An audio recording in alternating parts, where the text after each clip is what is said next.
This is one of the prettiest views of the whole valley. I come up here a lot. You see, look. Now this is a strange concept for some people to grasp, but I'm a bit philosophical about these things. And this is the way I see it. I look out here, and to me, I see a beautiful painting. It's not just two-dimensional or three-dimensional. Look, I can get out here in it. It's four-dimensional. And God did this. No human could do something this beautiful. And it's constant, but it's changing. The cattle are never in exactly the same place. The seasons change. It is gorgeous. And God makes it beautiful every day. And He allows me to take a little brush stroke. That little orchard didn't used to be there, but I did that little brush stroke, and He did everything else. And that's the way I see it. And this valley captures that. It has an essence of that. And whether people articulate it the way I did or not, in their heart, they are feeling it. They're sensing it. You see that woods over there? Well, that woods has historically been a place where my father would drag a cow if she died. So that place is full of bones, bleached bones, long bleached bones. And I put 1, 2 things there myself. Anyway, so down in the very bottom of that hill, there's a stream that runs through and some great big rocks. And my friend Tom Davenport and I, when we were boys, we would go over there like we were defending the fort. It was really neat. You remember that? And we would imagine we were in this rock fort and all, and we would camp on that little creek down in there. And I just remember how much we enjoyed that. We were out in nature, and we were like not doing anything bad, but we're doing our own thing, you know. And so I like to take kids there, and I let Boy Scout troops camp down there where we used to, and they'll make like a little campfire, you know. And I just tell them, pour a little water on it, don't worry about burying it, because I want the coals there. So then later, kids come up, and I'll take them for a hike in the woods, and I tell them that, you know, when our country was settled, and you know, it's an interesting thing. Children can't tell the difference between something that happened 30 years ago, or 300 years ago, or 3,000 years ago, and I'm aware of that. See, so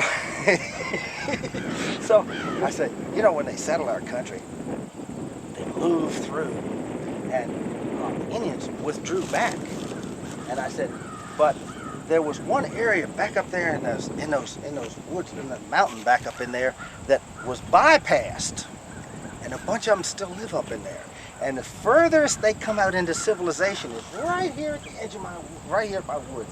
And sometimes they'll get a cow and kill it and drag it back here in the woods and butcher it, and then they camp right down here. You know, when they're down here doing that. And I said, they are fearsome. And so then I take the kids in to walk in the woods, and sure enough, they find these bones. And you know, you can't go in any park anywhere. No kid can walk in these sanitized suburban parks and find a bone, particularly a cow jawbone. And I get to tell the Bible story about Samson and the jawbone of the ass, and I let them do like this, you know. And it's kind of neat. So then I say, you know, it probably hadn't been too long. I don't know, the Indians might still be here. And we go down to the bottom of the hill, and if the Boy Scouts have left a campfire down there, of course there'll be a few there. I said, look. They've been here. Of course, that's the coup de grace. They absolutely believe me. when you know, I've been telling them all this stuff. There, proof, there's the proof, there's the campfire.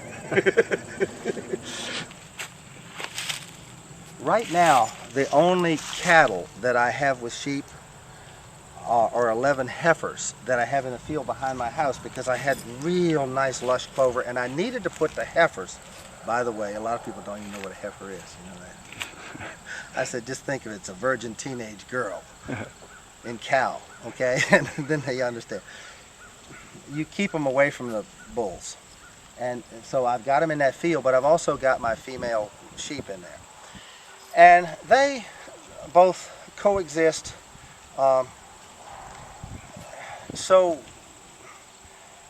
compatibly that you wouldn't know that you didn't have one species in there, okay?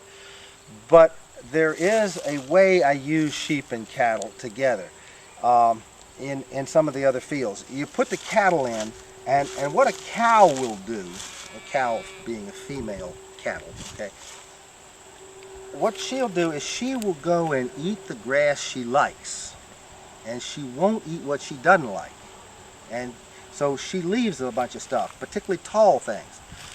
Well, it's funny, if you ever turn a group of sheep into a field that's got low grass and tall grass, and you stand off from them, it's really funny. You stand off from them where you're at some distance, and you can see all these sheep, and they're eating something that to them is right about this high. So they're going, and they look like a bunch of people standing around at a cocktail party. But they're just eating the heads off the stuff that was left in the field. It's really funny. I wish I had taken a video of them doing it. A lot of the times I see them, but they're all standing around. It's really good. How that fits in with the cattle is that it keeps your field clean. They eat those weeds, and you don't get as many weed seeds coming up in your field. So they will also eat the taller stuff that the cattle have left. And then you don't have to bush hog it as much. I was getting some predation, and so I said, well, I'll get me a llama, because I heard that they are good to chase off the predators. So I looked in the Valley Trader, and I found somebody was selling one, a young one that they'd hand raised and all. So I went and bought it and brought it here, and I name most everything, and so he was Tony. When my oldest son, who's now 34, when he was a teenager, he wanted a pair of cowboy boots and tried to talk Dad into buying them, and I agreed. And then he went and got these Tony Llama boots, and he had to have Tony Llama. It was the big thing, and we had a big knockdown. The father, teenage, you've been through that. So I agreed to pay what I would have paid for a normal pair of boots, and he had to earn the difference. But so when I got this llama, the only name in the world to give it was Tony. So anyway, Tony was with the sheep, and Tony got run to death by the coyotes, and my carelessness killed him. Put him in a dungeon. Well, no, I didn't put him in a dungeon. In the silo field, the sheep were up in there grazing, and he was up there with them. There's no water in that field. They have to go all the way down to the pond through that middle field to get there.